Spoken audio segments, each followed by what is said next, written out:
بسم الله والصلاة والسلام على رسول الله. اليوم سألوني العائلة على حاجة، يعني يصوروا يعني عائلة ميكانيك مختار. عائلة مختار ما تعرفش لا تقيس، لا تعرف زيت الفران وين ولا زيت الموتور وين ولا حتى شيء. يعني بنتي سألتني ومرتي سألتني يعني منين يزيدوا زيت الفران ومنين يزيدوا زيت الواحد. هذه حاجة لازم نعرفوها. يعني سيدي بالنسبه هو قلت لها هي عندها هي 406 عندها 406 باش نوريها منين باش تشوف زيت الفران وزيت الموتور وزيت الدنيا كله. هذا يا سيدي زيت الفران، هذايا لانه متصل بالفران. تحل باش هذايا وتصبي هنا شويه زيت. هون هنا هو باهي مش خايب.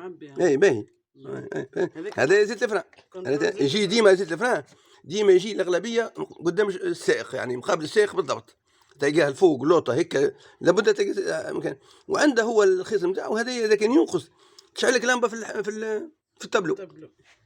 عندنا بالنسبه لل 406 406 هاو زيت الموتور منين شوفوه من المكان هذا. زيت الموتور هذايا نجبدوا جبده الاولى هذيا ونمسحوه ونزيدوه جبده ثانيه.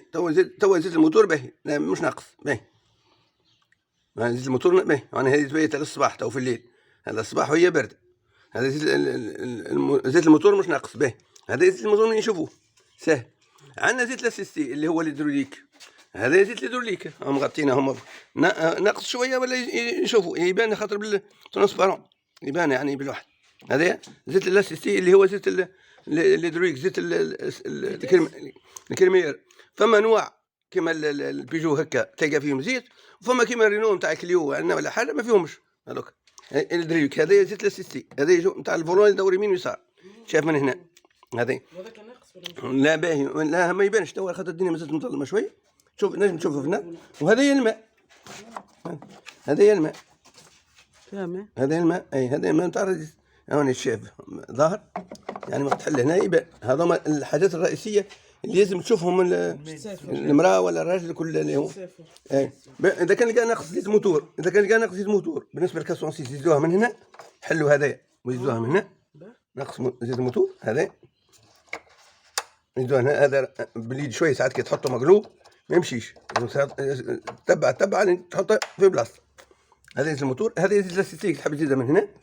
هذا الماء كي تحب تزيدها من هنا. وهذا كما قلت لكم زيت الفران كي تحب تزيدها من هنا. هذوما الحاجات اللي مسؤول عليهم سواء المراه ولا الرجل في سيارتها ولا في سيارته باش يتفقدهم. هذه العمليه. يعني ساعات يقول لك دار النجار بلا شباب. عندي العائله ما طبعا مش مهمتهم ولا مش مشكلتهم باش يشوفوا الحاجه. ديما انا اللي راقب وانا نعمل كل شيء. حتى اولادي الكبار وكلهم كيف عمرهم ما يعرفوا حتى الشيء منين يجي. ان شاء الله تنفعكم حاجه كما. السلام عليكم ورحمه الله وبركاته.